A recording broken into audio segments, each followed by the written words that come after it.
ಮಧ್ಯಂತರ ಬಜೆಟ್ ಮಂಡಿಸಿದ ಸಚಿವೆ ನಿರ್ಮಲಾ ಸೀತಾರಾಮನ್. 1 ಗಂಟೆ ಕಾಲ ಅವಧಿ ಬಜೆಟ್ನಲ್ಲಿ 25 ನಿಮಿಷ ಪಕ್ಷದ ಸಾಧನೆ ಗುಣಗಾನ ಮಾಡಿದ ಸಚಿವೆ ನಿರ್ಮಲಾ ಸೀತಾರಾಮನ್.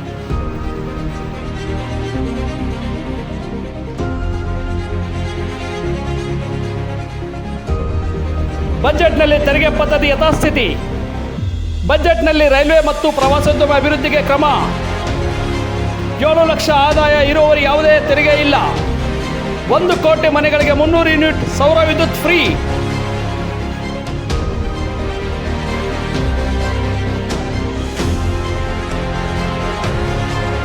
ಅಂಗನವಾಡಿ ಆಶಾ ಕಾರ್ಯಕರ್ತರಿಗೆ ಆಯುಷ್ಮಾನ್ ಭಾರತ್. 3 ಪ್ರಮುಖ ಆರ್ಥಿಕ ಕಾರಿಡಾರ್ ಸ್ಥಾಪನೆ.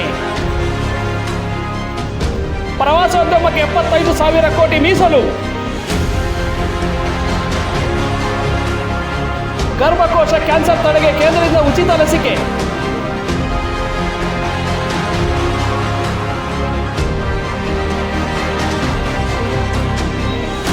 ಕಾರ್ಪೊರೇಟ್ ತೆರಿಗೆ 30ರಿಂದ 20% ಇಳಿಕೆ.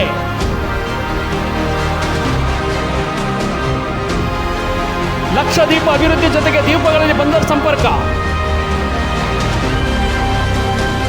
ಹಾಲು ಡೈರಿಗಳ ಸಂಖ್ಯೆಗಳ ಹೆಚ್ಚಳಕ್ಕೆ ಕ್ರಮ. ಕರ್ನಾಟಕ ಮತ್ತು ದಕ್ಷಿಣ ಭಾರತ ಆಧಾರದಿಂದ ಉತ್ತರ ಭಾರತ ಅಭಿವೃದ್ಧಿ ಮಾಡುತ್ತಿದ್ದಾರೆ ಎಂದು ಕಿಡಿಕಾರಿದ ಡಿಕೆ ಸುರೇಶ್. ಇಂದು ನಿಖಿಲ್ ಕುಮಾರಸ್ವಾಮಿ ಗೋವಾ ಸಿಎಂ ಭೇಟಿಯಾಗಿ ಟಿಕೆಟ್ ಹಂಚಿಕೆ ವಿಚಾರವಾಗಿ ಮಾತುಕತೆ ಮಾಡಿದ್ದಾರೆ.